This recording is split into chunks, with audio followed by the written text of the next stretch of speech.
And we're live. So why aren't you drinking today?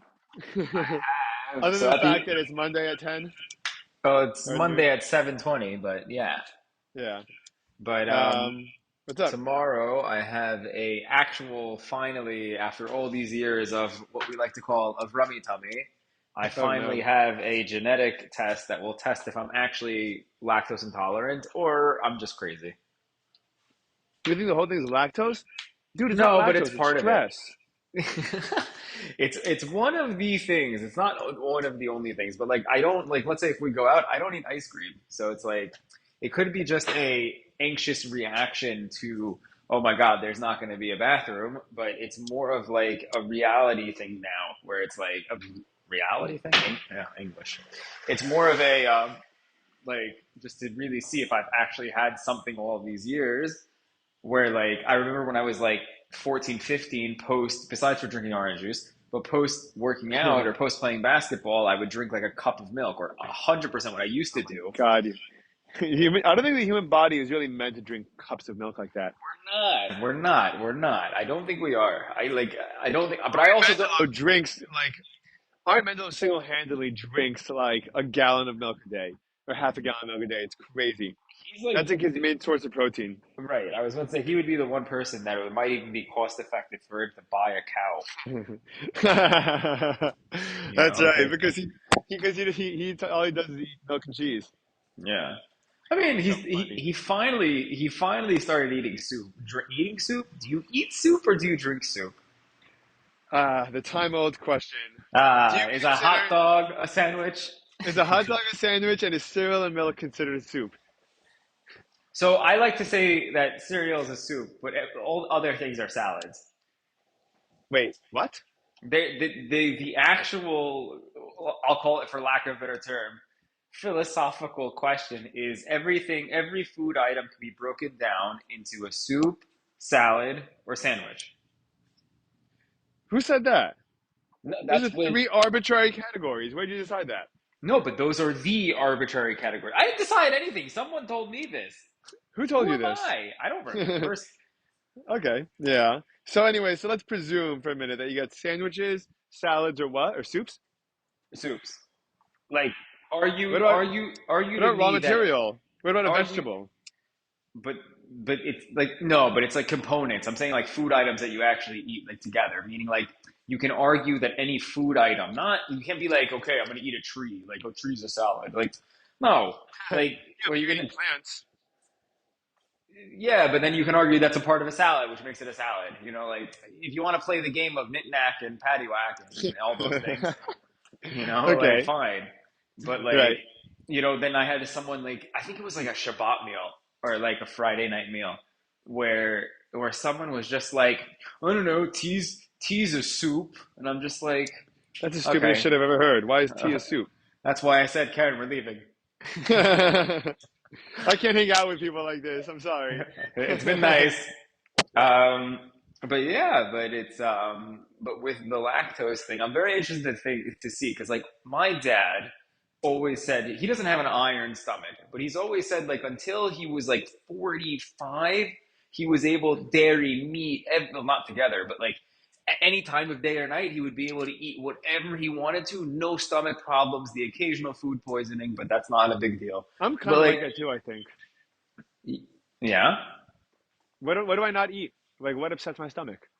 I eat alcohol. alcohol. Well, alcohol is poison in my stomach. Dude, I was Ah, so miserable this weekend, dude. I have yeah. no idea. I have no idea what happened about it. You told me about it, yes. I don't know what happened. It was just crappy Canadian whiskey, and I didn't plan out, so the way that it goes is that I guess if you're not Jewish or if you haven't gone to Orthodox synagogue in a while, um, you have prayers and then you have what they call kiddush at the end, which is basically drinks and snacks, compilation of alcoholic and non-alcoholic beverages and snacks, and maybe some hot food, some Eastern European style food, generally speaking, like cholent, which is cholent is like Jew meat stew. stew, Jew stew. It's potatoes, barley, meat, and water, and it's heavy as hell. and it just. By the way, that's something I can't eat. I can't eat food that's cooked for a long time. You know, like if you have like like a brisket or even a piece of chicken on the bone that's been like cooking overnight, then it just sits in my. I think the when it cooks for a long time, it feels more heavy. It sits longer in my stomach. I was about Do to you know say, why that'd be? do I know why that is? As a food scientist? I don't necessarily know if it has anything to do with the way, like it's still the same type of food. Like it's still the meat. Maybe you're just Yeah, but eating it slow on cooking in late. sauce for a long period of time Yeah, but I don't doesn't think it change makes a anything. difference. I don't think it definitely changes the textures, but I don't think it, like this is the argument I had with my dad the other day about alcohol. Like your body doesn't necessarily know that you're going up and down an alcohol level. It just knows that alcohol is coming in, right? So it's like you can make the same argument. Like in my head, the texture changes and the flavor changes, but the in like just because you cooked it for 16 hours as opposed to 6 doesn't change the fact that it's still cow. I would probably argue with that, dude. What does that mean? I mean, what's the difference between having it raw and having it cooked? I mean, they're both a cow, Well, there's but bacteria and not bacteria on some things. I mean, the thing is that like you can argue that right. So the that maybe the composition of, let's say if you put sauces, or let's say you put spices on it, and the longer that it interacts with the chicken and cooks on a low temperature, then the heavier it is and harder for my body is to digest. I don't know. I don't know. I think it's I don't Anyway, think I don't it need should. any of that shit either way anymore. Anyway, that's all a moot point because I don't need any of that. And It says right here, it says it makes it leaner, right? So in essence, it might even do the opposite effect. It you could think it be might make it even lighter? right. So the thing is that like you're cooking off some fats and you're cooking off some of the what's it called? You're making it like into like leaner meat in a sense. That's what it says here. But in essence, like I think it can be a little bit more psychological because how often in the middle of the week are you sitting down and eating brisket? Not super often, but there are times where we'll slow cook something for a meal, and I do find that if something cooks for an hour or something cooks for 5 hours, it makes the way I feel is just totally different. I don't know. I don't. It's in my head. It just doesn't seem like. I think it's more of the practice of the day, meaning like you're eating it on the Sabbath rather than eating it on a Tuesday. Like the same. Maybe Also, I I'm. move less, I sleep more. I tend to be, I mean, you tend to be. I don't work out. It could So it could, be. So it could yeah. be this because there's a thing in Israel that like Israelis will not order hummus for lunch. What does that mean? Hummus is considered to be similar to what you said is a Really? heavier lunch. Yeah, and they're like they need to take a nap after, but that's a high intake of carbohydrates versus Why? meat. Hummus isn't carbs. Hummus is carbs. Hummus is protein. Hummus is chickpeas. It's proteins. It has all those things, but it's mixed together. With what? To make hummus, you need chickpeas and tahina and maybe some lemon and some Per spices. 100 grams, of chickpeas, which is not a lot, you get 61 grams of carbohydrates, which is a lot. 61? Yeah. Whoa! Really? Dude, it's a high. Just because something has protein doesn't mean that it's not high in carbs. Yeah, I think milk is like that too. Doesn't milk have a lot of carbs because it has a lot of sugar? Milk has a lot of fat and sugars, but they also add it. I actually learned about milk, the consistency of milk and everything. It's very interesting. It's very unstable that whole milk market. So Meaning going, what? meaning it's not stable for the environment, and it's just not the best way to get protein. And like that's the thing I think we started with also with the lactose. Wait, how is milk bad for the environment? The amount of water it takes to, I'll call it feed a cow, the amount of energy it takes to milk the cows, the amount of emission that comes off the cows, but it's not just emission from the cows in general. It's emission from how you have to keep the land and how you have to keep the food Right, the and whole all of these process, the things. whole The whole farm. process is not worth it. So That's that's why interesting. my lab in Israel is specifically also looking at different ways to use plant models to like sort of get the I same thought plants were consist. crappy for you with instead like plant sub like replacements or They are single. because there's a few factors. One of them is oil because they add oils to them that allow you to get that creamy, milky mouth texture, Interesting. and Okay. then they add sugars to get that sweetness of lactose because lactose is the sugar in milk, which a Yeah. lot of people are allergic to. And then they add a few other things which could be preservatives or so the big argument, and I think what's her name, who's the doctor that was on Tucker Casey Carlson. means. Yeah, Casey so means. so she's also big on this because it's plant, everyone thinks it's healthier. Plants are not always healthier. Like it's always like moderation. It's like how I think we've spoken on this before. Like orange juice isn't healthy. Period. Ever. Like Ever. what? Ever? Ever. Ever. That's it. Ever. It's not Ever. healthy. Like you having a singular cup of orange juice from freshly squeezed oranges, you maybe put in 3 oranges. Maybe. And that's If you're like lucky. borderline if you're lucky. If borderline, like that's okay. But like I love when Tropicana goes ahead and like puts it on like people think it's such a good thing. It's like 20 oranges were made in this bottle. And then you're just like, okay, well, this bottle is only a liter, or let's put it to this. It's a gallon. So in a gallon, you're telling me you have 18. I just threw 18 oranges down my throat.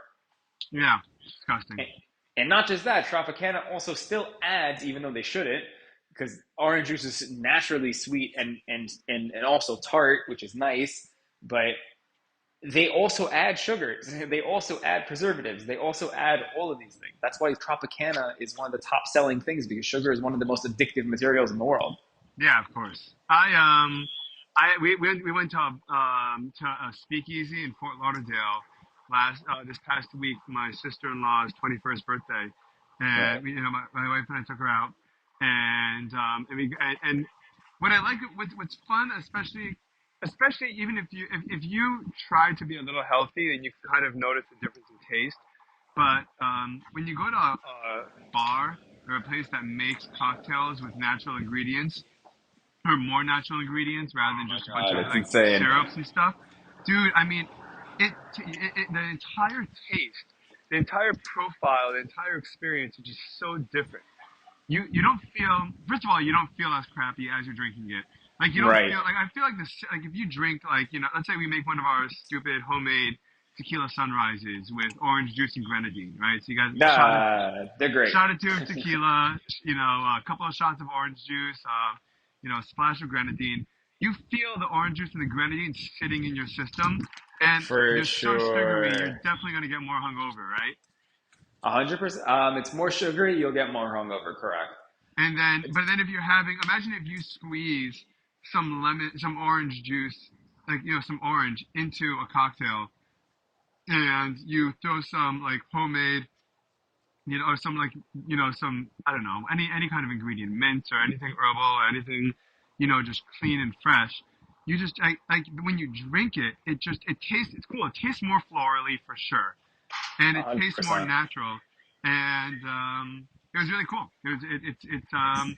I mean, at the end of the day, nowadays they almost end up cost, at least in Florida, they cost the same amount.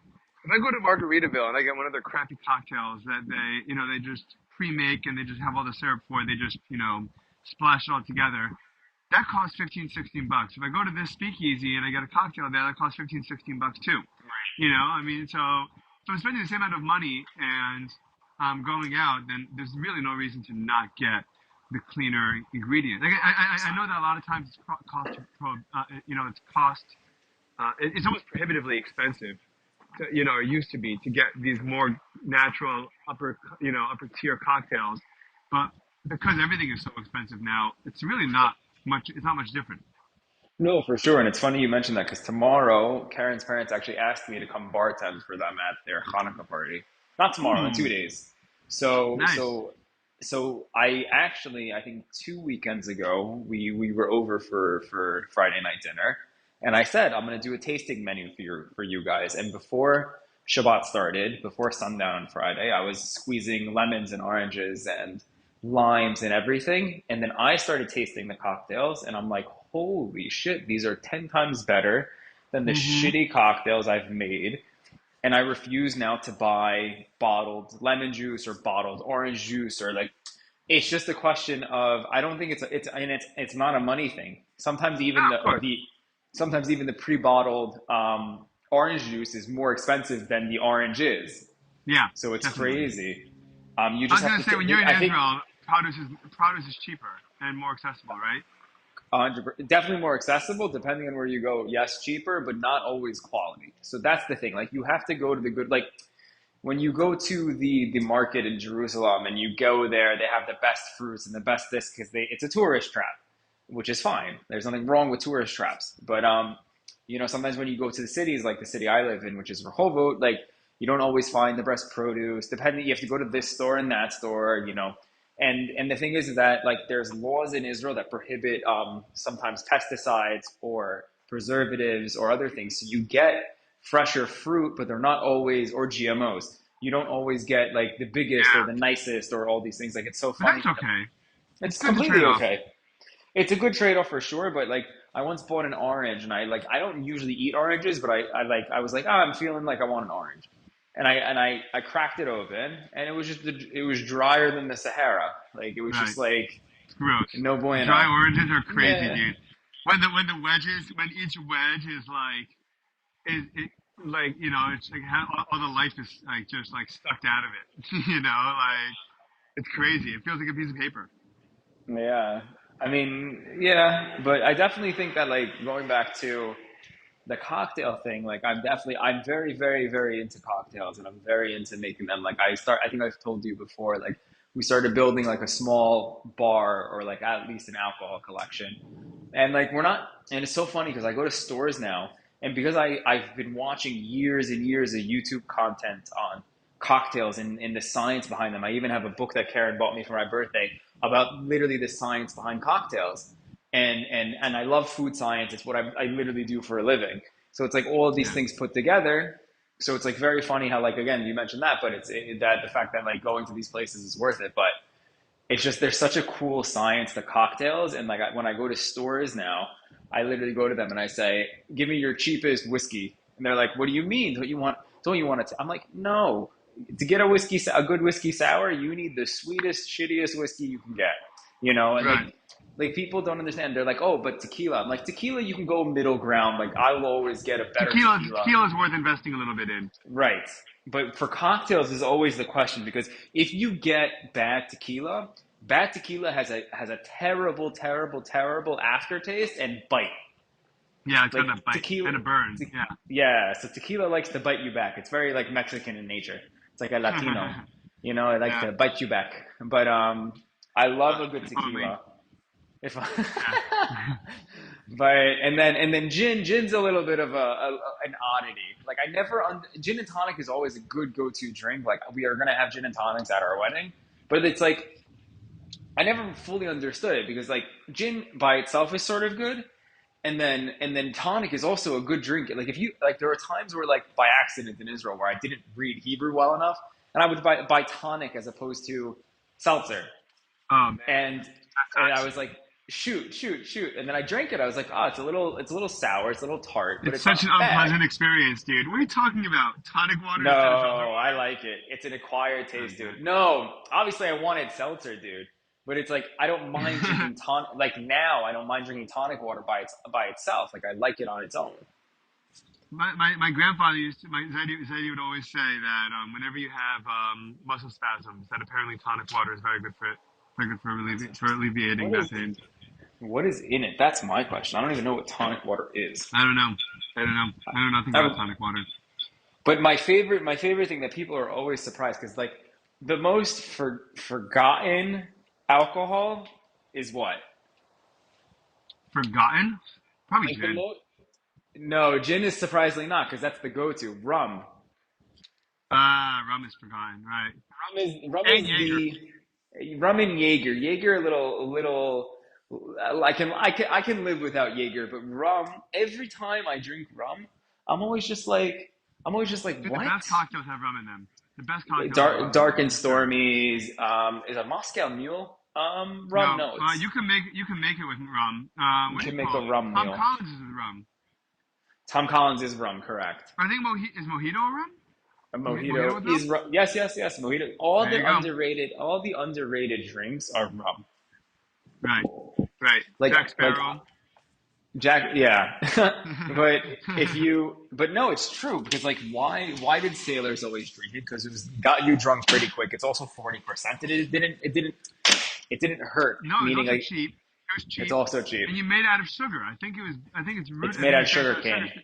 So Yeah. you can really make it anywhere. Like you don't have to be restricted to wheat or barley or grain or anything like that. And Like it's also very easy because usually rum drinks are too like a mojito is basically lime, soda, and what's it called? And mint. rum and mint, and that's it. And then Yeah, you also mint. have a mint julep also I think is rum. Ah, yeah, mint julep. And that's a Yeah, good one that's right. too, and it comes in a fancy cup. Oh man, what was that musician's name? There was a great musician that has a great jazz musician that has a song called Mint Julep. And it was actually in the movie Saving Mr. Banks. I'll tell you right now. No, I'm not going to find it now. Saving Mr. Banks. Yeah, Hello, Dolly. This is Louis Dolly. It's not him. no, it's not. But I just showed my son the first scene from Hello Dolly. She was almost 2, and he loved it. Um, Julep. I'm just gonna put up. Man, I forgot his name. Something quartet. Quartet. Yeah, it was a quartet. Um, Ah, it was a jazz quartet. from when? Dave Brubeck. That's his name. No idea. Dave Brubeck is an amazing musician. You should check out his music. And he has a whole Disney album of like just Uh, there's no vocals or primarily no vocals. It's just a couple of jazz. It's a jazz quartet, and my uncle Al loves listening to them. He actually told me that when he was in college, he was in a fraternity, and they hired them to come to the fraternity party and play, and they did. And instead of paying them, they just drank beer, and they drank everyone's, and the quartet drank everyone's beer for the whole party. Just pretty much just them and whatever girls they were with, I guess.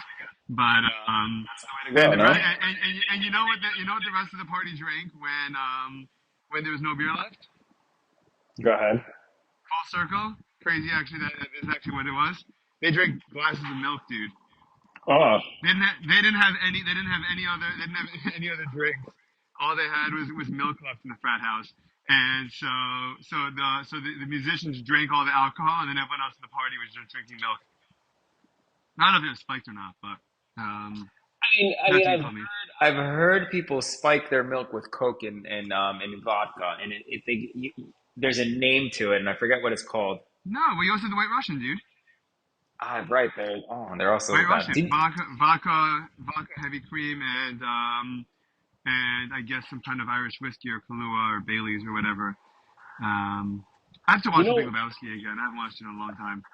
I do like the Lebowski. Every time I go bowling, I always try to send you Jesus, his a The picture of him. Jesus. He's Isn't it? specifically not Jesus. Remus the Jesus, right? Or something like that. No, he's I forgot the actor's name. He's a famous actor. He calls himself the Jesus in the movie. Right. And he's like a If you don't level know 4 that, you guys pedophile. rewatch it. Yeah, that's right. Pederast, dude. He's a pederast. What the fuck's a pederast, Donnie? Shut up. Yeah, that's But crazy. going back to the cocktails and everything like that, no, that's one thing that I love. Like, it's sort of like, I think you and I spoke about this last time I was on your podcast, which was like drinking age and everything like that. Um, it's an acquired taste, and it's such a when you know how not hard it is. Like, I remember when we were in Florida with your grandfather and he bought us alcohol. We tried to make a mojito. We didn't know that it was going to explode on us because it's obviously it's carbonated and yada yada yada and all these things. But Yeah, now right, we tried shaking in the shaker, right? it just We tried shaking in the exploded. shaker, and it got all over the place. That's right. Right. And We didn't think to shake it without the carb and then add the seltzer after. so I did. I've done that recently. So I bartend a little bit for Chabad um, Yeah. on Friday night, and what's it called? I bartend a little bit for Chabad, and I wasn't paying attention, and I was not making what was I making? It wasn't a gin and tonic, but something else I was making, and it just exploded. I'm just like, what did I do? So it was very Yeah. funny. Mad scientist. Yeah, right. No, but I love the art to it. The art behind cocktails. Like I appreciate this. It's like the same thing when I go to a museum. Like I'm just like, and you see sculptures. Like when you go to the Metropolitan in New York City, which is a wonderful museum, and everyone should go to it. I'm calling out Zach Alexander for never going there and living 3 minutes from it. So if he's listening, I'm calling him out. No one in Manhattan takes advantage of everything in Manhattan. It's impossible. And I also, there's no way understand. Jack's gonna be listening this far in. 25 minutes. Jack's 25 not making minutes. it. He's not making it 25 25 minutes. He minutes. won't make 25 minutes. No, Let's he's shit on not him for the committed, next. dude. Let's shit on him for the He's next not. five He's not on the minutes. train. He's not on the train. Let's I'm calling about 25 minutes. He hasn't listened. And what's your call? When do you think he's gonna? When do you play think he's this gonna drop game. out? Let's do the Stephen Hawking's experiment. If What's Zach that? is listening, so when you post this, let's give him 24 hours. So I want Zach to No, you text gotta me. give him more than that. Give him by the end of the week.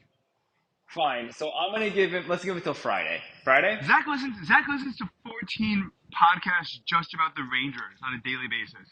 It's so funny. Like he has like his routine of like he has a circuit that he goes through. It's almost like the news. Like you watch like you know or the newspaper. Like you just get like a circuit that you. I'm like that too. You know, you have like a circuit of Yeah. podcasts that you listen to based on like the topic, and it just keeps you updated on whatever you're interested in being updated in. You know, so I think that this one falls a little low on his list of priorities, especially seeing your name on the podcast. He goes by guest, not content. So That's an interesting so way to go about it.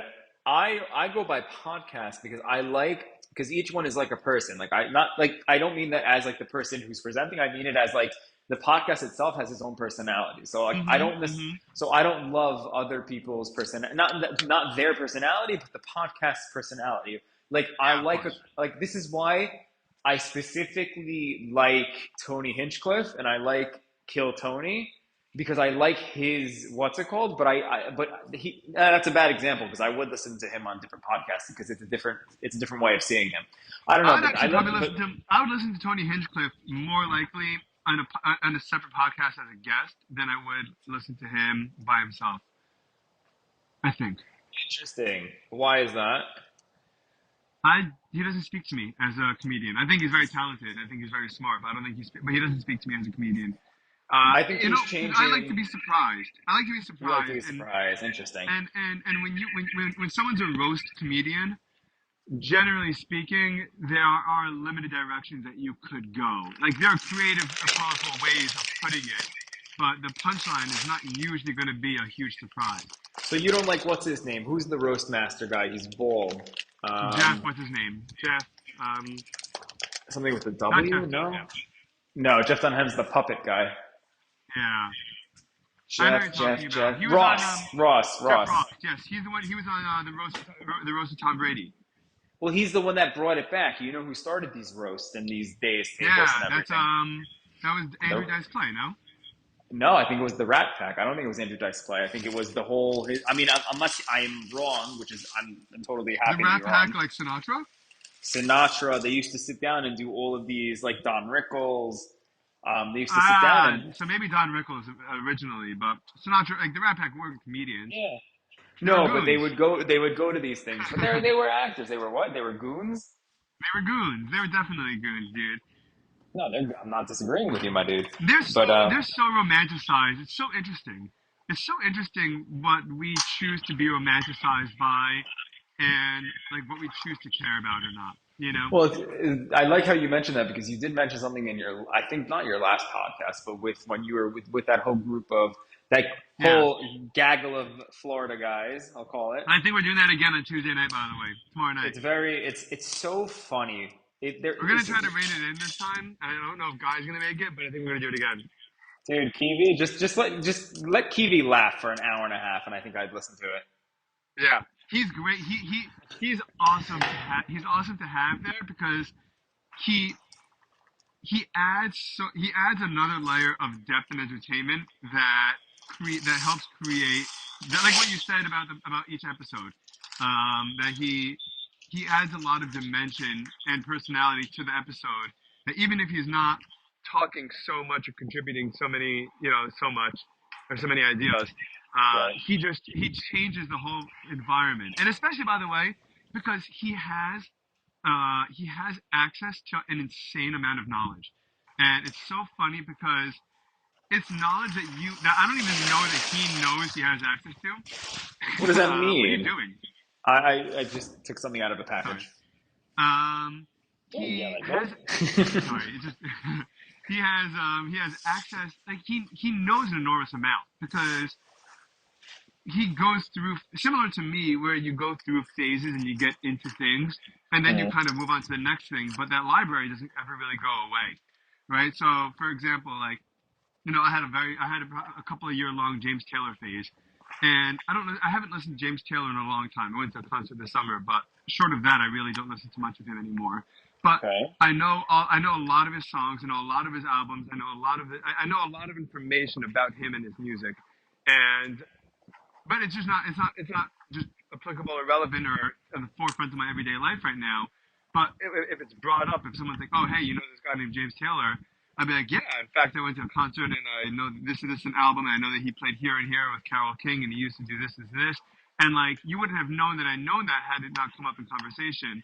So he's like that with a lot of different topics. He really knows enormous amounts about a Right. lot of different things, and you kind of just have to cue him up. And I think a lot of people are like that. A lot of people have access to a lot of information, and they just don't know when things will be queued up. Yesterday, when I was talking on my solo episode, I was talking about like two types of associations and creativity. There's Mm, loose associations where you wouldn't necessarily, like, you'd need kind of a personal experience or a personal touch to make that connection that ordinary people wouldn't typically make, right. right?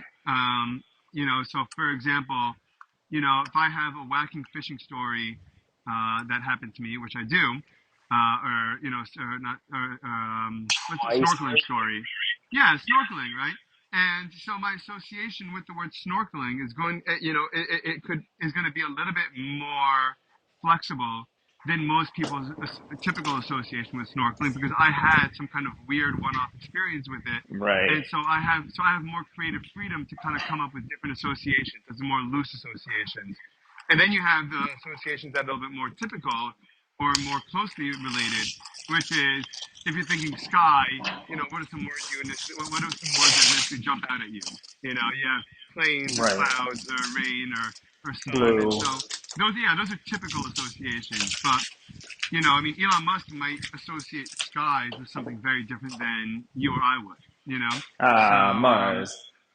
yeah, exactly. But so it makes a lot of people more fun and more creative, and what makes people so unique is their personal experiences and their loose associations, because then someone says something like, "Oh, I never thought of it like in relationship to that or in conjunction with that," and then it just like, "Oh, but I get it. Like I got it. It's cool, and it's fun." So so I think so. Kiwi has a lot of that. A lot of people have. You have that. Everyone has that. And it's just Everyone finding the has right it. thing. And part of a job of a conversationalist or or an interviewer or someone that's trying to get more depth or dimensions or details out of people is the skill of knowing how to draw that out. You Right. know, Right. I think it's given very many times. interesting. Yeah, go ahead. No, I was gonna say about Kiwi because like I remember his first podcast that he did, and I was like, I thought Kiwi was a good friend. I thought he was actually gonna like do well on the podcast and like sort of be like in Hebrew we say zorem, which means like flowing, right? So Hmm. like and it's sort of like slang to mean like oh he's like free flowing. It's gonna be great. He's gonna be talking. Yeah. He's just like no, I hate LeBron. Oh my God, No. that was one time, dude. No, And but then it happened again, and then it happened again. No, but this is when his when in when our he podcast, when you on the On the Yeah, because podcast that you guys were talking about. he's so excited for LeBron to be screwed. By the way, No, no, no. well, His first podcast, you talked about LeBron, and then I think he was on another podcast with you, solo, you and him, and yeah. you guys spoke about going to a concert, I think in Pennsylvania, if I'm not mistaken, or something like Oh that. yeah, he wasn't And he doing was it. like, and he was like, no, I'm not doing it. And then like, it's But funny dude, because in between number two and number three, I actually met Kiwi, and he's one of the most wonderful people I've ever met, and he's so much fun. And I'm just like, what happened? Like, yeah, why, like, yeah. where'd that You come gotta get you from? got. Sometimes, listen. Everyone needs to be prompted. Sometimes. I think my sister-in-law was dating a guy that was part of a really cool band, like a The really Illuminati. fun hippie spiritual band. And I think this guy was a saxophone player. I believe. I'm not sure. I think so. Um, it's a seven-piece band, and guitar, bass, drums, piano, Right. sax, and another, maybe one or two other instruments. And she was saying, like, and this band is known to be, especially in the Jewish community, very cool, very very fun, very hippie. And she was like, and I went out with this guy, and I was expecting, a spiritual, head in the clouds, hippie kind of guy. And she was like, he was just boring. Like it was just like it was a boring date, and it was a bad experience. And I was trying to figure out, what it could have been. And I think there's two types of people when it comes to self-expression and like creating a fun environment. There are people that, well, actually, there's three types of people. There's people that don't want to be with other people. That's one thing. There's people that want to be with other people but don't know how to be the source of the life, like to light that match socially or in terms of energy or passion or enthusiasm. And they recognize it when they experience it and they like it, but they don't know how to create it or cultivate it by themselves. Mm, And then there's the people that wherever they go around them, they just have this kind of like bubbly, flowing personality that life seems to just chase at, or seems to. They're like a magnet for personalities and enthusiasm. And right. so a lot of times the second and third camps kind of get mixed in together, right? Because the people that are drawn to that will always want to be around that, and the people that are creating it are always going to be obviously in it. Right. And so you might, go out with someone and expect, or you might meet someone or become friends with someone that's part of this scene and expect them to be like that kind of source of life. But a lot of times people will just need something to kind of latch onto to begin with. I found it, and I found that actually when I was dating on the Upper West Side a lot. When I was, I would a lot of times, especially the earlier days, or earlier months or years that I was there. I would, we drink quite a bit, and then we'd go out, and you'd meet people, and you have this social lubricant, and Yeah. at best is what it's the best way you could put it, but definitely alcohol abuse, and I was, and I was totally, and I was totally like, I was what's the word? Uninhibited. Yeah. And people find that fun. People find that enjoyable, And so I go on dates from based on experiences that when I would meet someone in a more lax or laid back setting, that I was kind of loose and uninhibited, and then I would meet and then we'd go on a date, and when I'm going on a date, I'd want to find out about who you are. I'd kind of turn into a little bit more of a serious person. And I think I Right. surprised a lot of people from going out because they're like, who's this guy that like is serious and thoughtful and philosophical and asking a lot of questions and like this when just a couple of days ago he was just partying with everyone Saturday night. I just thought I was kind of in for like just a fun time and another party. And so sometimes it was what people wanted, sometimes it wasn't. But It's yeah, very I think interesting that like, I mean, I'm jumping a different topic, but it's so interesting how people sure. like, isn't that something that you want in a partner, where you want that person to be able to let loose? No, it very much connects, I honestly, but sort of a different aspect of it. But like, let's say like you want that, you're in the Upper West Side and you're this 6'3", good looking guy, knows what he's doing, has a good job, the world's in front of you, the world's your oyster, or whatever the term is. And like, but as wouldn't someone like a potential wife, like when you ask this person out, like, you had a good time, you went out dancing the whole night, wouldn't that person also want to see like the multifaceted person that you are? Or like you're saying that like, It depends on your level of maturity. I think that there are people that are looking to be entertained, and people are also looking for to be associated with the cool people. I was talking to actually my students about this because there's an amazing podcast on the Diary of a CEO, and there's a body language. Yeah, I I'm started kind of listening to that one. yeah, I'm on and off about it. I'm not sure what I think, but I listened to this episode in particular. There's some episodes where I listen to where I think are incredible. I heard Eric Weinstein on there. I heard Right. Huberman on there. I heard this woman. I forgot her name already, but let me pull it up actually because I want to give her credit where she deserves it. But She made but her first sentence about that also, and sorry to interrupt, but she's like, okay. I'm a born introvert, where and then she's like, you can learn how to be extroverted and all these things, and like she's very interesting. But sorry, go ahead. Vanessa Van Edwards, that's her name. Yeah, Yes. she's all, and so, and one of the things that she was saying was about the body languages of being cool and being because people are based we base our perception of people based on competence and warmth, but Hmm. they're kind of contradictory with one another, right? Generally speaking, most people that are competent, you give off these more intellectual and professional vibes as opposed to these friendly, warm, bubbly vibes. And Right. then a lot of people that are friendly, warm, and bubbly it doesn't necessarily mean that they're going to be these disciplined intellectual, and sometimes they are, and the best of both worlds obviously would be the best case scenario, but I think it takes two different skills, and people kind of are naturally probably more like one than the other. I don't think people are naturally both so often, and we're talking about what being cool is, especially in high school, and being cool is basically just not giving a shit about anything, right? Yeah. Like you're like, and like the cool kids in high school walked around. Oh, I don't really care about class. I don't care about what you think of me. I don't care about my parents. And I get it, like that. Like what's cool is Yeah. that nothing is deserving of their attention, right? Like literally to be cool, to be cold towards emotions and relationships and experiences, Funny. and and when someone and I felt this I felt this way too. And it's, high school and college, I think this happens a lot. And I think as you get older, the type of relationships that you would look for in your life are not predicated on something like, Right. coldness and being aloof, but they become based on confidence and responsibility as opposed to Hmm. aloofness and nothing's important.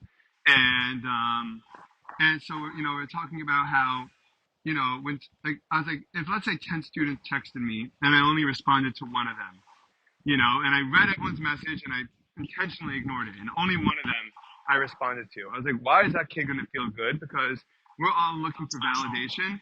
Yeah, Yeah. we're looking for validation, and I ignored everyone but you. So now you and I are in some kind of special club. So it feeds that sense of validation that we have, right?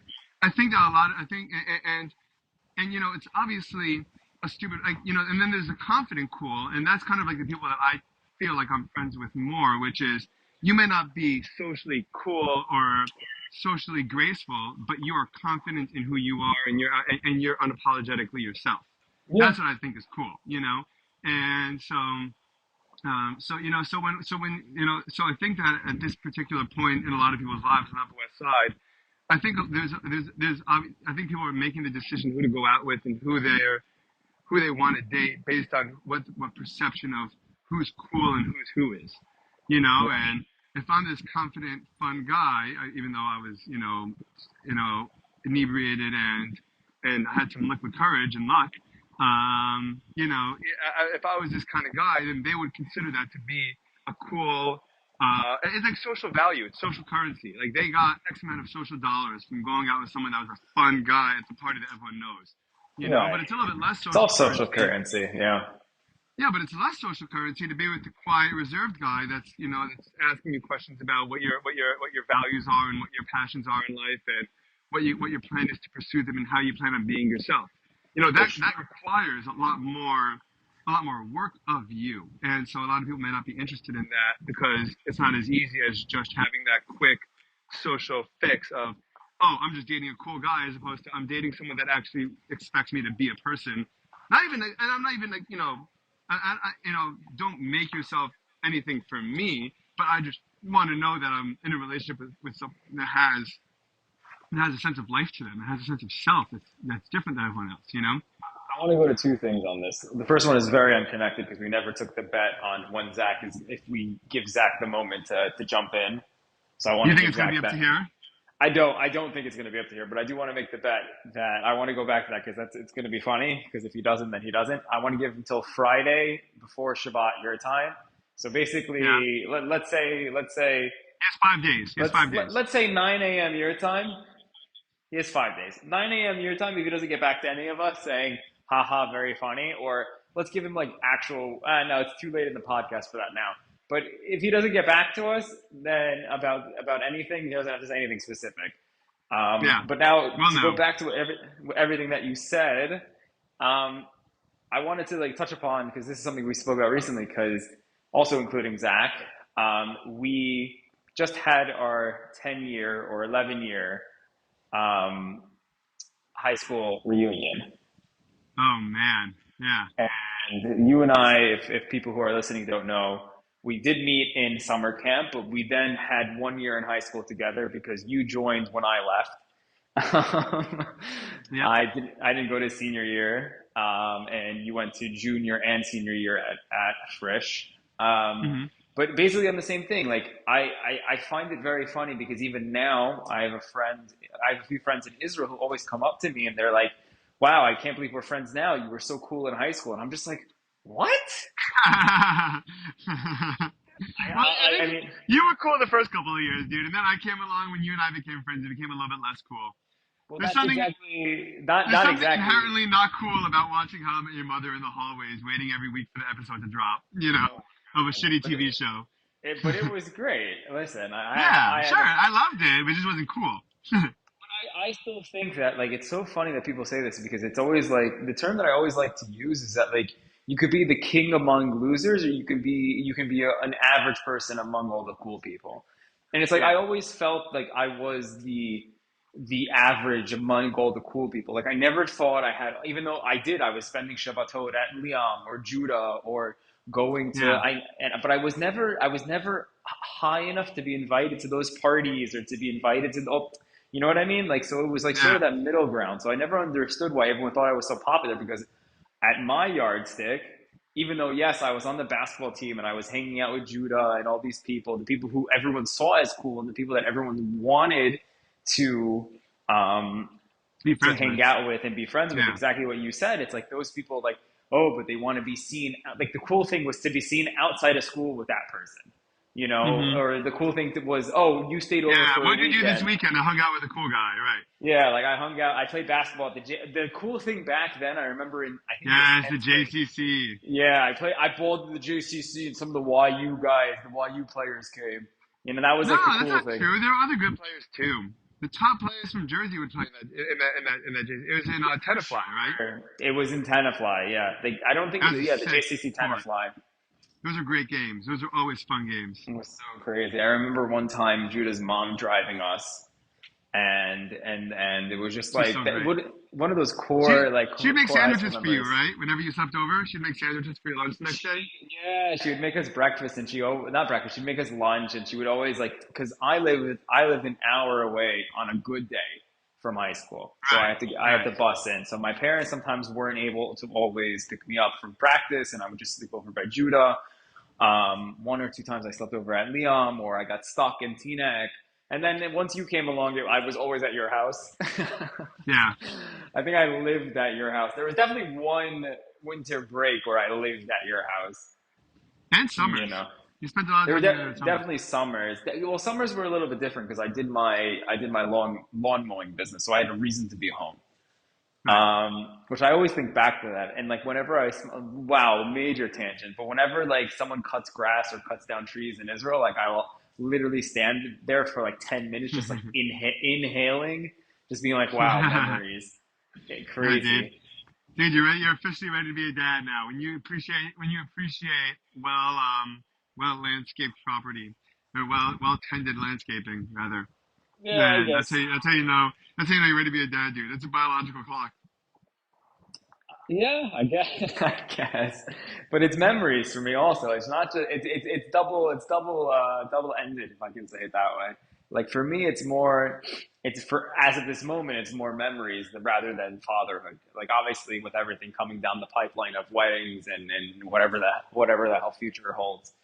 Um, but yeah, no, it's just like that was just funny. Like in high school, like all of those things. But going Yeah, back so to what you where are were you getting at with the 10-year reunion? Where are you getting back to with that? Yeah, so going back to that, like it's just so funny how like these things change and like you look at all these people and you look at all these things and what in at least in first the way I felt is that what made someone popular was their track. And if it wasn't like where they were placed in school. And a lot of the times the cool Oh, kids the were track you actually said? yeah, their track. Yeah, Like a yeah. The lot of cool the kids were on like the times lower middle tracks. no, not even. Like I remember in Dafka, like you would look at like there was in first there were different levels of cool kids. You had like the Eddie Meza and the Amanda Rubin and the Amanda Poffman, and even though we were in classes with Amanda Poffman, but they would all hang out, and it would be like the smart kid group, right? And then it would be the Okay. middle ground. The middle ground would be like the Englewooders, David Lasher, or like friends that came in together from like Mariah and Yavnet. Yeah, And then you had yeah. like I don't know where we stood, but I'll call them the Zach Alexander group, where it was like Zach, Ben, the other Zach, Stavsky. That was more of a Tina crew though. It was kind of split up into crews based on where you were from, which kind of makes sense Right, because that's where you're spending time out of school and over weekends and stuff like that. right, and And there who you grew and up with a lot too. and just like us, like I just like how we're still friends from high school, like they're still friends. Like Zach, I think out of all of us, like I don't know who else you still talk to from Zach high keeps up school. with a lot of kids from high school. I Well, don't keep up with he almost anyone from high school. Well, I don't either. Like, I really thought back in the day, it was like, oh, we'll all be in touch or whatever. Like, Ellie Cohen, I think, sort of is more for you from Binghamton rather than Yeah, from definitely. high We weren't school. friends. We weren't friends when we were in high school, and we were on good terms when we were in Israel. And then the first time we really became friends, I had to really work hard to initiate because I would Right. visit Binghamton when he was there, and I'd let him know when we were there, when I was there, and he would always, the truth was he really went out of his way to be very nice to me when He's I was always been a visiting nice because guy. well, not always, but he became nicer with age. Um, Like but a at the fine time, wine. like but what was valuable for me, truly was that also that he was quote unquote cool, and not that that was more valuable than being friends with him because he himself is a great dude, but Yeah. it was like I mean it was a totally it exposed me to a totally different world and group of people that I would become friends with that I wouldn't have been privy to otherwise, Right. which was fun, which was cool. But he was but yeah he and I only really and then when I transferred in that's when we really became very close and that's when we started doing weekends together and studying together and playing ball together and And you you know still have your Friday group or whatever it's called. yeah it's fizzled off a little bit. I mean he's in between family and a couple of kids and an average of a 75-hour work week, there's not too much time to always keep up. But that's the path. That's the journey he's on. Listen, it's sort of living the same dream as our parents did in the sense of, I mean, the cost of living went up and everything like that. But, if you look at it Dude, the now, cost like, of living is astronomical. It's insane. yeah, It's absolute insanity. And you can opt in and kill yourself really to try to keep up, which you could do, but you really have to weigh what you're sacrificing and what it's worth and whether that's something that you really want to do or not. Not that you shouldn't or should, but that the consequences of the sacrifices are extremely serious and for they're sure. not something to be very passive or willy-nilly about it. You should be very thoughtful. Like you should be thoughtful about how you feel about, say, vacations or how much you're expected to pay on a car payment or on your mortgage or on a restaurant bill when you go out. I completely And if you even do go, and then if you're going to make that decision, you have to really, okay, so for my family to be able to go to, say, 10 restaurants a year, 20 restaurants a year, a restaurant 20 times a year. How much more money do I have to make that I can do that? And is it worth the amount of time away that I'm spending with my family to make that extra money to do that? Right. That's something that I think about a lot now, especially like again, like with the wedding coming up and whatnot. It's such an interesting concept because it's. I started talking to my financial planner who's in the States, and I move money over from Israel to America very often for investment. And I told him, I said, listen, like because of everything that's going on and the type of life that I enjoy, and thank God I've been able to in the past few years really enjoy it the way I want to. I want a vacation fund. I want a college fund set up. And obviously, like, until the kids are actually here, he's like, you can't do that. So I was like, okay. But, there's a lot of things where it's like, okay, like, I wish that I had, Sorry, I lost you. I cut off. You said college fund. You said you can't do that until your kids are actually here. yes. But it's all those things where now it's like very funny because it's like, all these things that were quote unquote missing from my childhood, where it was like, there was always, when it came to, summer camp time and like until later on where my parents were able to afford it, in some senses, I also want my kids to have the opportunity. So like, there's a lot of things. And like Karen and I are putting aside a large amount of money each year, and we're really looking forward towards the future. And it's not even, and we spoke about this even before the podcast today about like keeping up with the Joneses. So it's like, it's not even that. It's just like there's such a not quality of life, but a level in which I want to live at that has nothing to do with anyone else but myself. I don't really care about what other people are doing. I don't really care the vacation or the car. And I think that's also a product of being in Israel, where it's just like it's just a privilege to live in a nice apartment. It's a privilege to have a car. It's a privilege to, not have to worry about X, Y, or Z. It's like a lot of these things are very interesting and very important. But in America, it's like, oh, if you drive a Lexus, well, why don't you just drive a Tesla? You're driving a Tesla, why don't you just drive? You know what I'm, you Well, see what I'm yeah, saying? but I mean, so I think that I understand what you're saying. I think there's different tiers of caring, right? I think that you have to be able to afford a car before you can complain about what car you're affording, right? And so Right. you have to say, how important is it for me to have a car? I know that if I were living in, say, Israel, that a car would really probably not be necessary based on where I live for me to own. To get around the country is simple enough. Public transportation is really awesome. If I need to rent a car every now and then, I could do that. But but what I'm saying to begin with even is to weigh and determine: do I need a car? If I have a car, is it because I need it? Is it because it's convenient? Is it because I want to, because everyone else has a car? Right? Those are three different Right. things to think about. And then you think to yourself, now, in order to get a car, what am I sacrificing? What will it take for me to get a car? Am I going to sacrifice, instead of going to a restaurant once a month, I'm going to, or twice a month, I'm going to put that money to my car lease? Is it that I'm going to have to work extra hours overnights and I won't be able to see my wife and kid, because in order to afford this car?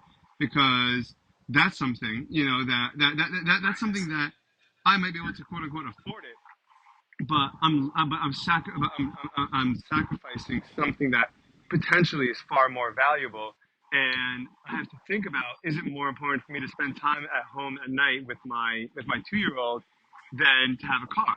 And sometimes the answer really is: I really really need it, and even though I'd love to spend time with my family in order to be able to give them the life that will help them succeed, I have to have it. I have to sacrifice, time spent with them, and I hope that they can understand it. And a lot of them don't. I mean, a lot of our parents' generation have very complicated relationship with their parents, because or our grandparents, because life was expensive and you couldn't necessarily get these things. The parents couldn't look out for the kids the same way that parents, I think, do more today. And um, and and our parents hold it against them, I think. And like, we never had a kind of relationship with our parents. We never had that kind of relationship where they take care of us like that. So, Right.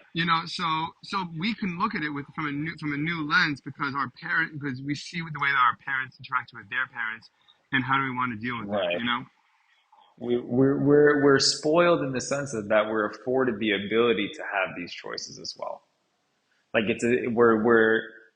we live in a very spoiled we live in very spoiled times where I don't think people recognize that. You there? Hello? Yeah, I'm here. Yeah, people don't Oh, recognize okay. it, and but I think that that requires reframing and more education, right? Like the Yeah. concerns that our teachers taught us are not necessarily concerns that we have today as a world, and the things to consider and the relationships that we're navigating are the dynamics are totally different in today's world than they've ever been. Today, I mean, first of all, it's interesting because while it feels like corporations are really taking up standard businesses. Like you have less mom and pop shops because of Walmart, right? But you have far more people that are able to take their own control over, say, media life, right? Or start their own Right. Etsy account, or sell their own products on Instagram, or do whatever you want. So Right. we might say, well, in order to get a good job, you need to have, most businesses fail, and you have to work for a big company like Ernst and Young or Deloitte or a bit, whatever it is, Airbnb or Microsoft, and you're like, well, yeah, I mean, that's obviously one of the ways to do it. But the same people that spent, let's say, 60, 70-hour weeks when they were starting their business, like my dad or like a million other small, independent business owners, now you could still do that, but people are applying that more towards podcasts or little online businesses, but you could still do it. Like you really could, and not even that. The cost to entry is also much lower. If you want, if you want to open a business, you need the money for a storefront, for overhead, for employees. If you're just like myself, if you're just a podcaster, or if you want to be a news reporter on Twitter, the cost to entry is literally your Twitter subscription cost, your premium subscription cost, if you want to pay for that, and that's it. And then everything else, you can literally have another job and just build this up slowly over time until you support yourself. So we do live in like an age of really a lot more flexibility, a lot more freedom, and I think that we have to we have to reassess where technology is and where technology and business intersect, and say how can we help people that aren't necessarily, how can we encourage people, even if they have a conventional aspect of their lives for X amount of years, to pursue their own Right. to pursue their own passions and dreams, and create their own thing. It's really really cool, and it's also interesting and weird that it's all switching to online and cloud, and very little is in person, very little is interpersonal, and we're kind of Right. making this shift towards a tech world, simulation world. Anyway, regardless of It's whether we're something already like in one. the movies. What? It's just like the movies in the sense, like I mean that's where it's going in essence. Like It really is. just to really just to really go into what you're saying, funnily enough, I had this conversation with my dad as well, like sort of about like how the world is changing, and like how now you have all these Jewish influencers, and you have like Mati's shaitel store, and it's all online, and she goes through the process on YouTube of how she makes a shaitel, and her demographic is 99% Jews and 1% Haitian women who like to wear Right. shaitels. And You know, but like, she can make a legitimate living like that. Like but there's no longer an excuse not to be doing Well, something. there is. It's the same excuse that everyone always had, which is discipline, which is really, really difficult, Right. and it's really putting in your effort when you don't need to. In some ways, I'm sure it's harder because now you have to act out of your own choice and freedom, and not out of necessity. And we're always more Right. likely to act out of necessity than, oh, I just want to do it. That's what I felt. For sure. That's a struggle that I have with everything that I do, because I could technically just, and like I could very easily ascribe and subscribe to the life that I have a job that pays my bills, and I could sit at home and watch Netflix or movies every day, or just hang out with my wife on the couch every night, and call it a day. But I don't want that, and in order to be able to do it more, be able to do it well, I have to be disciplined. I have to put in work. I have to be creative. So Well, it's not just that. there's a lot in longevity studies as well. Like there's a lot of studies that have been coming across the field of longevity, or I don't know the actual term. There's a term to the study of aging. Yeah, that is longevity. Um, no, but I think they've coined a specific term, Okay. like of the whole field, like some ology, like it's something ology, Okay. like biology. Sure. So there's something to it. But they said like it's sort of like Newton, an object in motion stays in motion. Yeah. Sort of like physics. It's sort of the same thing. Like why do people who are 65 and they develop all these problems and all these things, so they stop moving? Like that's the one thing, like the overarching theme in people is that once you stop moving, it's sort of like, if you remember the book Tuesdays with Yeah. Morrie, he has a phrase that he always says is that if you're in your bed, you're dead. Right. Right. So that's sort of like the human condition, because it's like sort of all these things, like why do older people sort of get older and die? I mean, to put it very stupidly in some sense, it's because there's this lack of motivation to do things. There's this You're disconnected from lack of life. friends. You're disconnected You're from life. disconnected, but it's not just that. Like if you think about it, like something that you've said to me years ago, why you want to have a large family is because you'll always have someone visiting you. You'll always have kids around you. You'll always have these things. And like, that's very important because it's true. Because at the end of the day, in Israel, unfortunately, I see a lot of old people. They get on the bus, they're struggling, they're doing all these things. Like, when I see old people walking around, or they're being thrown into an old age home because, either their Not kid, Israel, they had dude. a It's fight all with over the their, world, dude. Not all over or the it's all world, over the world. but it's all over America for sure. I saw a lot of that when I was I visiting just, nursing homes in Binghamton. right. And it's sad. And it's like, what's the point? So the whole thing that goes back to like the cool thing and this thing and that thing, like at the end of the day, what really matters is it doesn't necessarily matter if you're cool, but it matters who you pick as a partner. And that really comes from like starting in high school, and then from there it goes into college, and from there it's the friends you pick and how you pick them, and then your partner who you pick, and all of these things. And it's a very interesting thing. Like just the study of life itself is super interesting. When I was in Binghamton, there was a woman I used to visit. Her name was Marilyn, and she didn't have she never got married. She never had kids, and she was probably in her 80s, although she looked like she was 150. She looked awful, and she Wow. and since the time I started visiting her until I graduated, it was probably a year and change, maybe a year and a half. Um, she would tell me on a regular basis that she just couldn't wait to die. That she just couldn't wait to die. She did not. There was literally like she's stuck in an assisted living home. She has no concept of day or night. She has no family. She has no friends. She has no nothing.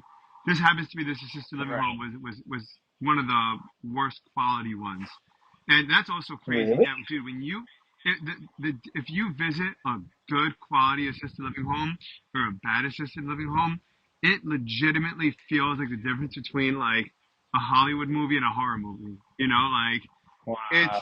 crazy. The bad ones smell like shit. Like literally just like soiled clothes, and it's Wow. dark, and everyone looks sick. Everyone looks miserable. No one is. The air is dead. No one talks. The hallways are just demented, sad, empty people, Right. just kind of circling around, and that's it. You know, Tim Dillon was talking about is the other week on his podcast, and I'm massively entertained by him, and I think he's really smart, and I don't agree with everything he says. But one thing he said was like, Right. America just focuses on keeping people alive. We don't care what, we don't care how you're alive. We don't care whether you're a vegetable or not. We don't care whether you're miserable, whether you wish you were dead or not. We're just going to keep you alive as long as possible because it's good for our stats, and it's good to tell people that we have a long we have a long life. We have people living for longer in our country. But it's like, but the Right. quality of life is just it could really just be so atrocious. And then you have these good nursing homes that are assisted living homes that are well lit and events and lively, and the workers are happy to be there, and the residents are happy to be there, and people are friends with one another, and STDs are flying around because everyone's sleeping with one another. And like you have these crazy experiences, and you're like, and that really felt like that felt like life, like that, like you'd go visit that place, and like these people were really living a really wonderful chapter of their lives, and while it might be sad last chapter. It might be, yeah, and it might be sad or hard. For example, there was a woman that used to visit Ruth who would short-term memory loss, and but she was just such a happy, charismatic, caring, loving person that, and of course, it's sad that she doesn't remember what happened 30 seconds ago, let alone 5 minutes ago, but her Right. environment was so healthy and her spirits were so up and so lifted in general that you could just tell she's just a better off person. Like just really like it was really beautiful to see.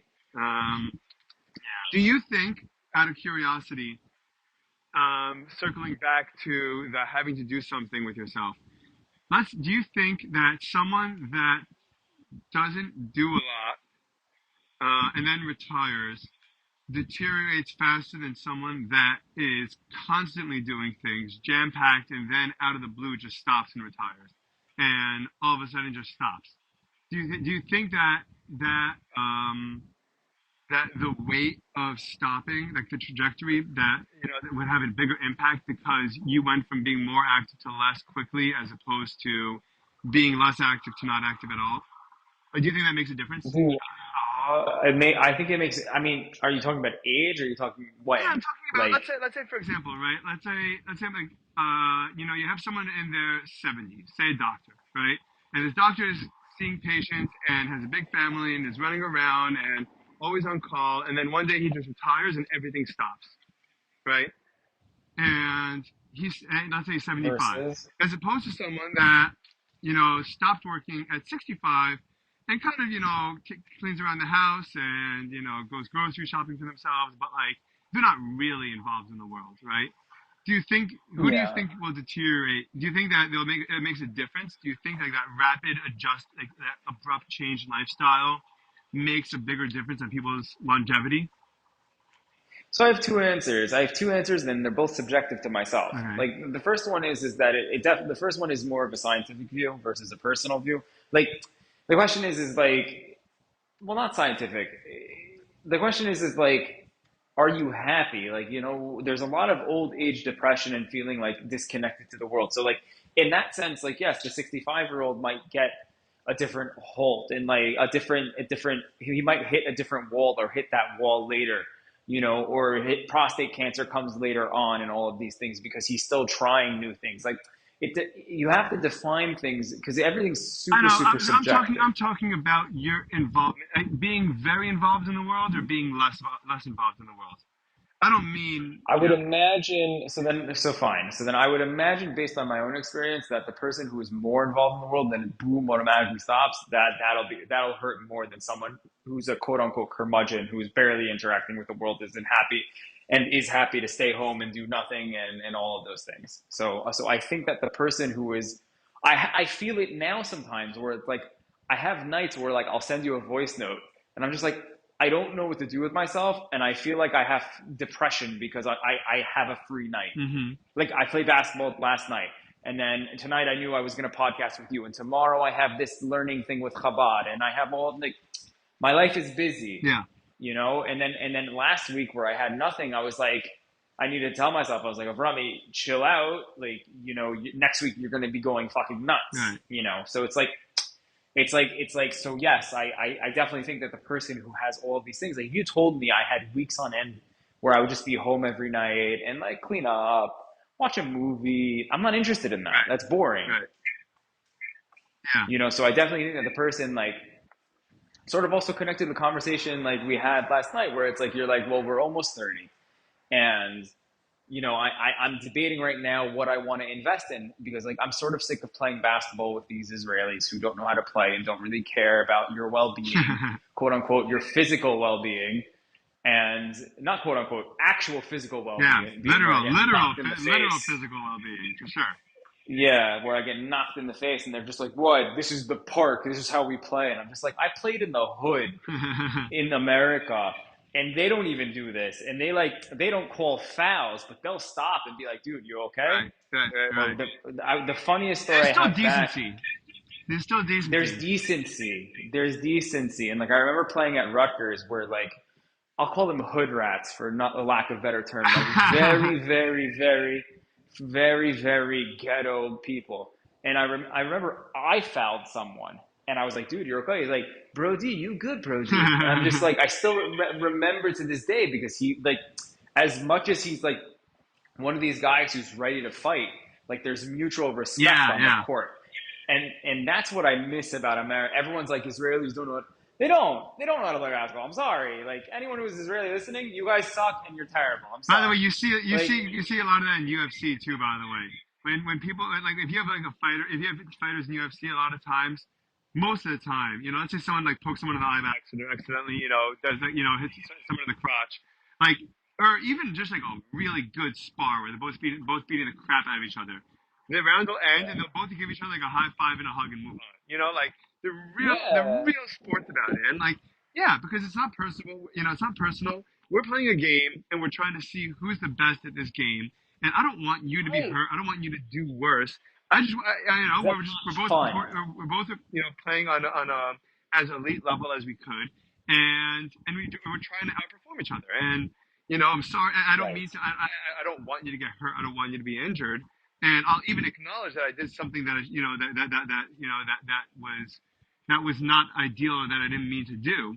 And now that but let's move on. And I think for I a lot of Israelis, remember. just admitting that they've done something wrong makes them feel guilty enough that Oh they my can't even God. admit that they've done it wrong.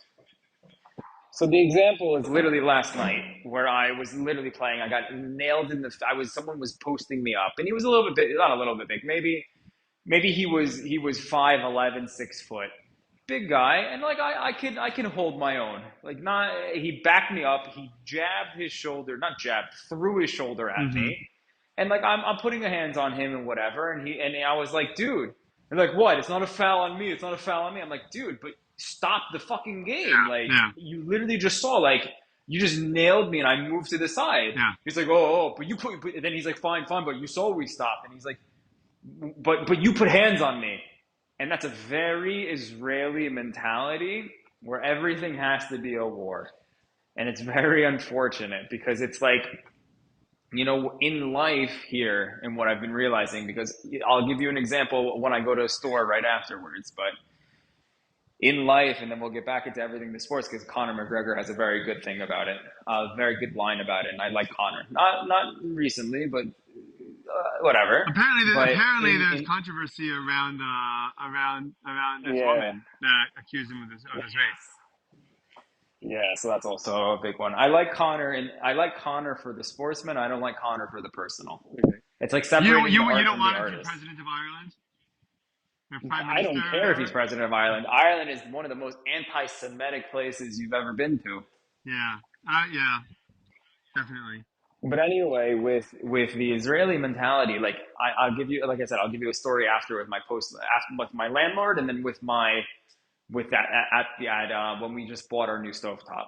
So last night, it's just like, okay, like, so why can't you just chill, play a nice game, understand, like if I put hands on you and it was a foul, call a foul. Right. There's no reason to have a tit for tat type of mentality where it's like, well, you hit me, so I'm gonna hit you back harder.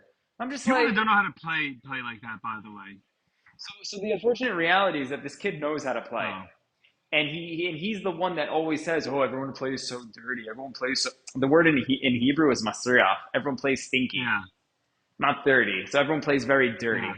What annoys me about it is that like he's also like outside of it, like he's a nice guy, and I know it's not personal, but it's just such a like everyone gets so heated in that sense in such a bad way competitively. And then I'll bring it to like my landlord when I used to live in the birdhouse in Tel Aviv, in Ramat Gan, and what happened was is that I wanted to rent an extra room in the building. He wasn't getting anyone to rent there. He wasn't making money off of it. And I threw out a number. He's like, well, I'm only giving you this number because X, Y, and Z, but I can get more. I'm just like, why are you fighting with me about it? Right. No, it's always like the Israeli mentality, which annoys me a little bit. And the last story before I'll get into what annoys me about it is that I went to the store and I'm going to buy something. I'm going to buy a new stovetop. And what happens is that I said, here's the price I saw online. No, that's not the price. Here's the price. I'm like, no, this is the price I saw online. No, this is the price. The shook mentality, make a quick buck off of someone, all these things. And then I caught him in a lie. I caught them in a lie also. I saw something on their website that said we'll give you the price or better if you bring us the price from online. Because sometimes people just walk in, I'm buying this one and that's it. You know. I kind of get So that. then they So whatever. just to play devil's advocate from the other side of that, though, there are times where, especially if it's a small business, I don't know what kind of company it was, but if it's a small Right. business, they might, small businesses don't have the resources to necessarily keep up with every aspect of business in the best way that they could. And for example, let's say on my website, if medical equipment, especially refurbished equipment, is constantly fluctuating in value. It's very Right. volatile. And, there's sometimes where machines will be, the market will be full of just full of these machines and every dealer will have them. And they obviously go down in value. And then there are times where no one has them and then they go up by either margins of hundreds of thousands of dollars, but like it really makes a pretty significant difference. And on our website, I tend to have prices for the things that I know that I can reliably get at that cost. And there are times where it's not. And the customer will call me and say, "Can I get a price for this?" And I'll say, "It's this price." And I'll say, "Well, I see on your website it's this." And I'll say, "Listen, I said that was a batch price for that one time. It happens to be that right now the price is different." I was like, either I don't have it and I won't sell it to you because I have to buy it and it's going to be more expensive, or you could buy it from Mm-hmm. someone else, or you could buy it for this price, And I said, I guarantee that I'm still going to be the cheapest guy around, but the price is a little outdated. The price is a little the price is wrong, and from their end I understand their frustration. I really do, and from my end I can't honor that price because I'll be losing money, and I didn't have the time to go over every product that I sell. There are hundreds of products that I sell, and I didn't have time to go over Right. that and change it. And I'm not saying that I'm right. I'm just saying that I can understand where someone from that. I can understand how a small mom and pop owned business could function like that. And a company like Amazon or Walmart or Best Buy can afford to sell a machine, a TV at a couple $100 less than what they initially bought it for, but but I completely agree with you. yeah, just However, this place is a chain. okay. Well, there you go. No, so I didn't want to just like throw that at you in the beginning because I completely agree with you. Like that's also the reason why like Karen and I have this coffee shop that we love, love, love, love to go to. And it's a mom and pop shop. It's not one of these like aromas or Starbucks or whatever it is, but it's one of these mom and pop shops and they make the best coffee and they make the best pastries and they make the best pizza. And we go there and I am happy. If they would have charged me whatever they charged me in Tel Aviv, I would be happy. Right. But they don't. But I 100% agree with you. But to go back to the point, which is that this mentality is what really annoys me about it. Because Where it's it's not like, charitable, but they're not charitable people. They're fighting people. right, You could come from that position when you're fortunate enough to be comfortable enough that you could We're that not you could, worried. yeah, exactly. But if you're constantly feel like your back's against the wall, that's what leads to a cutthroat culture. And cutthroat cultures happen to do well, but they're just cutthroat. And right, right. I don't know because I also see from the other side where it's like I also live here. I'm also getting to a point that I'm very successful, whether it's monetarily, being financially stable, being thank God, being happy with your life. successful in my Yeah. being happy in my life, being successful in my PhD, successful at work, successful in my relationship, like, and I still live here, and I still don't have that.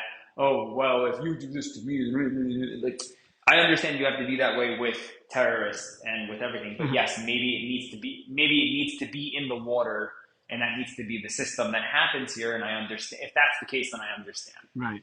Right. Right.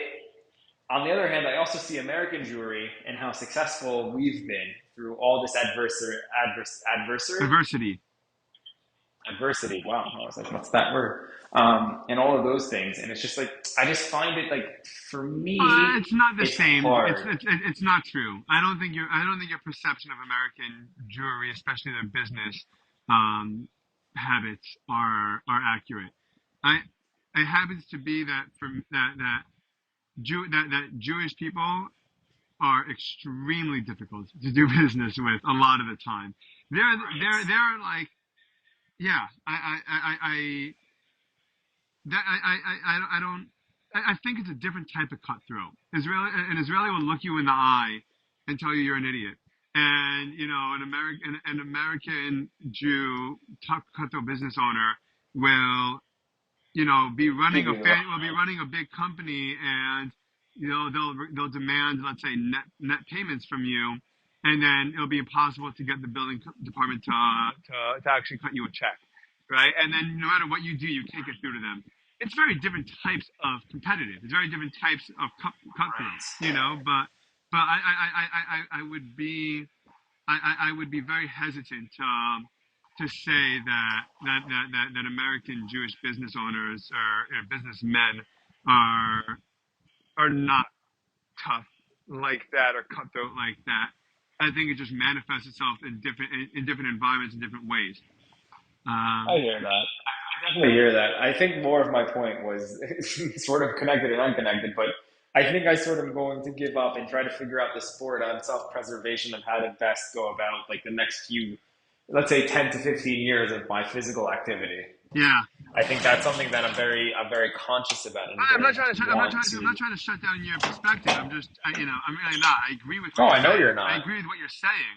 I think that the problem with comparisons is that you're never dealing with the same set of equations For sure. that get the answer that you're comparing to even make it fair to compare the two. No, for sure. For me, It's just hard in the sense because it's like for me I'm just like if it's a product of the surrounding it's if it's a nature versus nurture and the nature of the area is because the way that we were nurtured is that we're never ever again going to put down our arms and be like the generation of the Holocaust and all generations of pogroms, excuse me, and everything before it, then fine, I understand that that's the byproduct of what Israel has to be based on the situation. Hmm. If we get past that, and even it comes down to the little basketball games that we play, I don't love it, but I understand the I byproduct. don't like it either, by the way. And I do think there is a value in saying, like, you don't need to fight about this. Like, this isn't something, like, I'm not going to fight with you about this. You should feel like an idiot that you're having a one-sided fight about something that the person you're fighting with doesn't even feel like it's worthwhile. I think exactly. there's an enormous amount of benefit to that. And it's just trying to be, I talked, another thing I talk to my students a lot about, and I keep on, there's certain themes I keep on trying to reintroducing into their lives to try to kind of build it, help build it into the way they look at things and the way they think about things. But one of them is you don't have to necessarily play the other person's game and engage in their games the same way that they want you to. And like Right. you don't like everyone is actually playing, like no one's making everyone play the same game. What you and this goes back to our success conversation. If someone is trying to bait you into an argument or a fight, a lot of times the premises of the fight, especially if you're being baited into it, are so not predetermined and so not clear, and you guys probably aren't agreeing on so much to begin with that there's no way that the argument is going to end well. There's no way that the fight's going to end well, and so it's not so even if someone's being aggressive with you, just let it go because it has nothing to do with the way that you're thinking. It has nothing to do with the way that you look at things. So you're just so you're just wasting your time and effort and emotional and mental and physical energy by getting worked up about something that doesn't necessarily like okay and by the way and that's why it might be the best decision for you to say I'm not playing basketball anymore because they can't stop doing this. I'm only going to play basketball with Americans. I'll get an American league of guys that move to Israel, and we'll play basketball together Right. because we have this. We're coming from the same context. We're coming from the same place, and we can speak the same language now on the basketball court.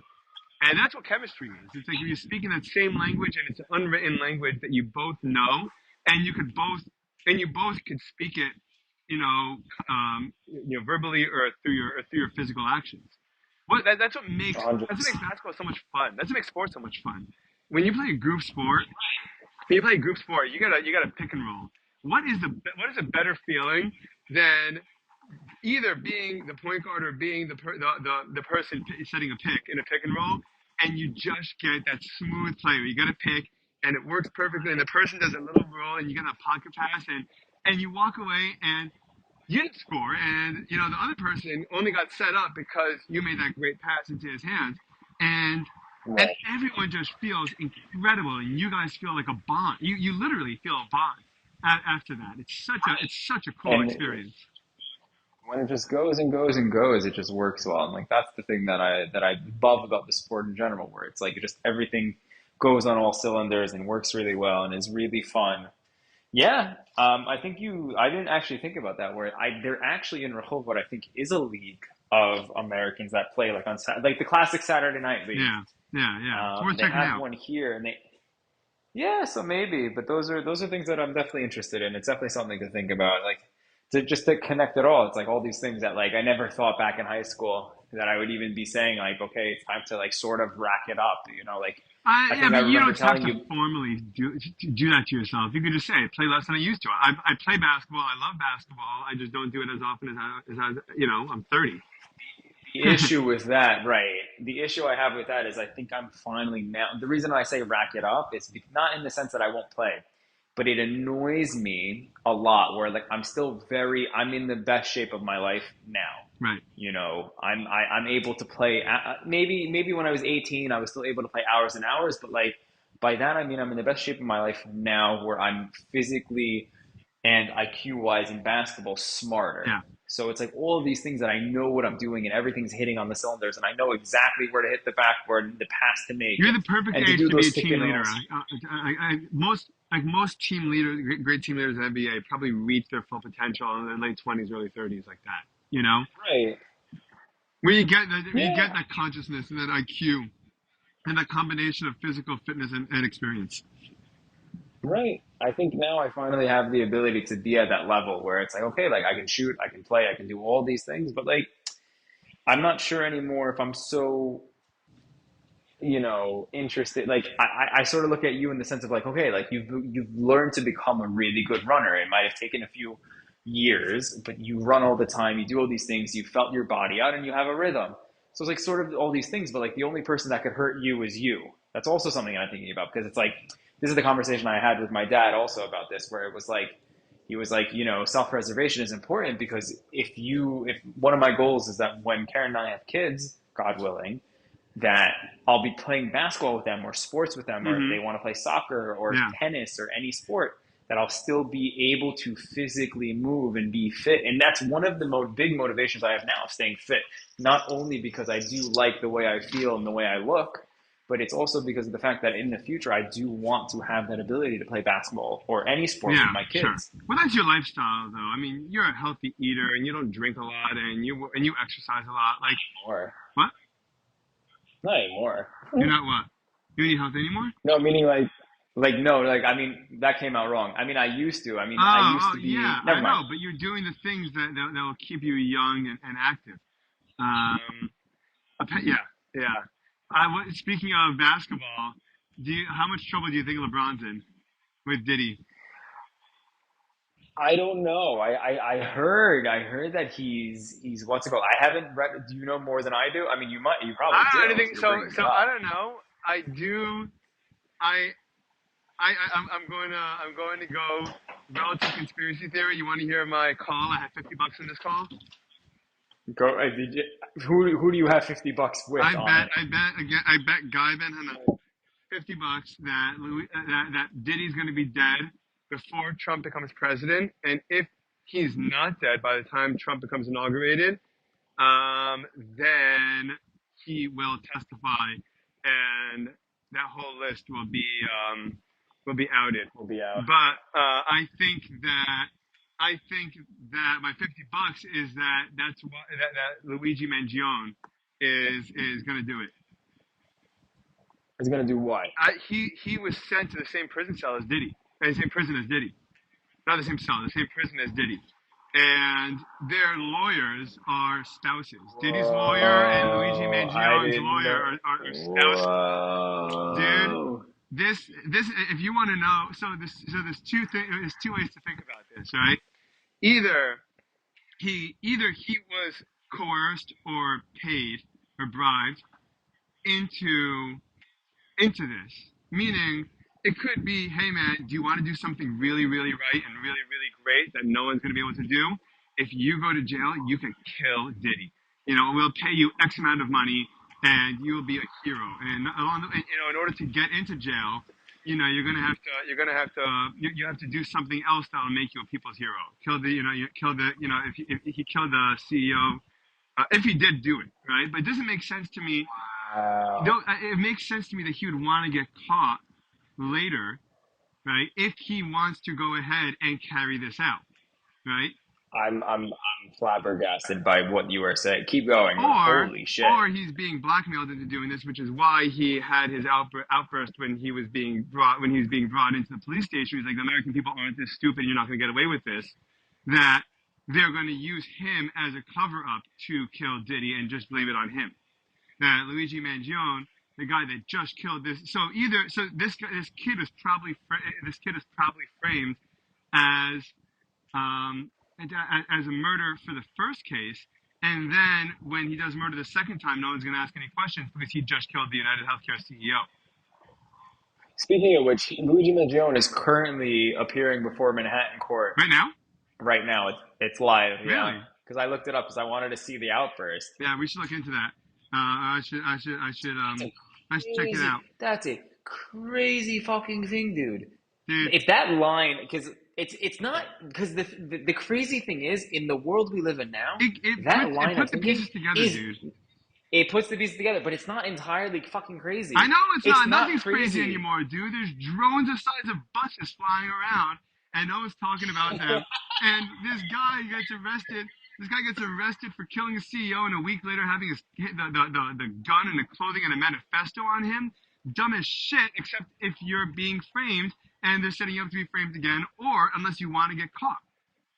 In which case, you're Wow. gonna get caught, and you're gonna do this. But if and the people that want This is Diddy. some Illuminati shit, my dude. I mean, so that's a problem. The problem is that it does sound. I acknowledge that it could be crazy, but the whole story is so crazy that it doesn't. That I don't think that my theory is less crazy than what the current state of reality is.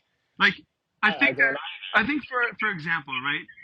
If you have a conspiracy theory that everything is normal and someone's doing something evil that no one could could tangibly understand or experience, or no one heard about, or it's not really news, or it's not really you know identifiable as really being truthful, I get that it doesn't make any sense.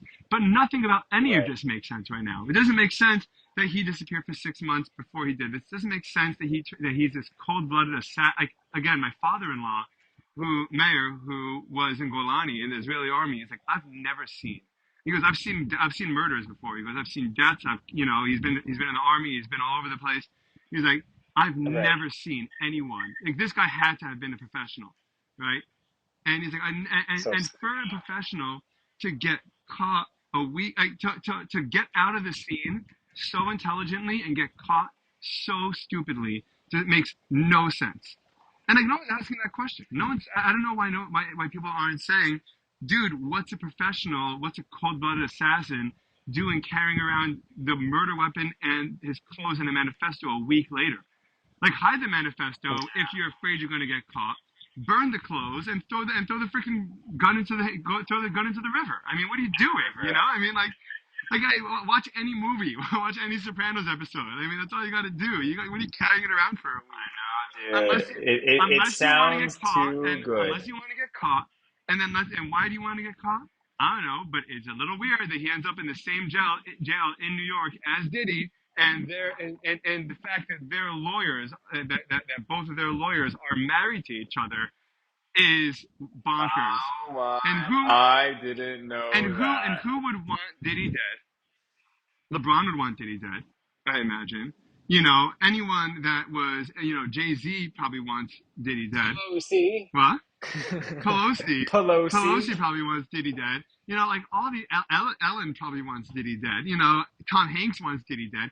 All these people, so what? I mean, it's not. It's to me. There's the current. If you just told me, oh yeah, like the entire story, and now this guy just happens to be in prison, and it happens to be the same prison as Diddy, I'd be like, this entire story is so weird that I can't accept it for face value. And if I am going to believe your reporting and your sources, then I have to assume that there's more to the story because there's just too many blank ends. This is the only road that There's takes you too down. much. What other road is There's there to too go down? much. Where else does it go? None. There's none. There's no other road to go down. Like honestly, I have no idea. Like it's honestly one of the most crazy, if not the craziest story I've ever heard. It just because it doesn't make sense. Period. Just doesn't make sense. It's so And when I heard about it, yeah. go ahead. Go ahead. No, when I heard about it, I was like, "What? Like that's crazy!" And then like all of a sudden, I'm just like, all these crazy Americans are like, "Good for him that he's dead." Like I don't know if it's good for him that he's dead, but You like shouldn't be shooting now people in that the the story, street. You shouldn't be shooting people in the street. You should Period. no. like he might be the CEO and the company is doing bad, but it's not only him. Like people tend to forget that like the CEO, yes, is the head of the company, but it's not the only person that's running the show. There's a board of directors and everything. Like I don't know. I don't love that now. I think he was a father of three. I don't love Yeah. that now. It Yeah, shouldn't. He like I don't shouldn't know. be considered. Listen, he shouldn't be considered a hero. If you want to do something for the people's cause, do something for the people's cause. But the same people that are the people that are celebrating, with, the same regular people. I can't. I could only imagine the CEO's wife and kids are just regular people too. Like They're more than regular they're people. just Well, that's suffering. his dad. He's not CEO. Yeah, he's dad. And they're suffering. And The guy's not Hitler, you know what I I mean, mean? like the guy, like yeah, and even yeah, definitely. The whole thing is just too crazy. But so the question, so the last bits of questions that have to kind of be clarified to me would be: is he actually the one that killed the CEO, or is he taking the fall for it, and then someone else is going to do it? Meaning, Right. let's say hypothetically, because again, this kid is not. I mean, this kid doesn't seem to be a seasoned assassin, right? But let's say, so if he's not a seasoned assassin, then he's just taking the fall, and he's for the time being, and maybe he'll be compensated very generously when he gets out. But right now, and then the whole thing could just be considered a mistrial, right? So he goes to prison, and he gets blamed for getting killed for killing Diddy, and they say, oh, never mind, it wasn't him. We don't know who it was, but he's free to go. And then he walks out, and he gets a deposit for X amount of money. I mean, maybe that's the case. Maybe he's being blackmailed and being just being blamed. I think that's the only bit that's up in the air. But I think the fact that, but I do think that Diddy's going to be dead before Trump becomes president, becomes you inaugurated. got a month. You got exactly a month or so You got a month. to You got a win month. 50 I bucks. got a month to win $50. And if not, Uh, Diddy's gonna. If not, then security is gonna ramp up, and they'll make sure that Diddy testifies because it's just another case of big bureaucratic corruption. Yep. Crazy. It's a lot of But on that fun. note, dude, It's a lot of fun. I think all this stuff is crazy. Yeah, dude. Let's call it, I guess. You ready? You gotta run? yeah, we're gonna run. Karen just got home. All right, dude. Thanks for doing this as always. I'll send you the link in a couple Of minutes, course. and we'll do this again soon. Catch you on the flip side. Catch you in the flippity flop. Bye, everyone.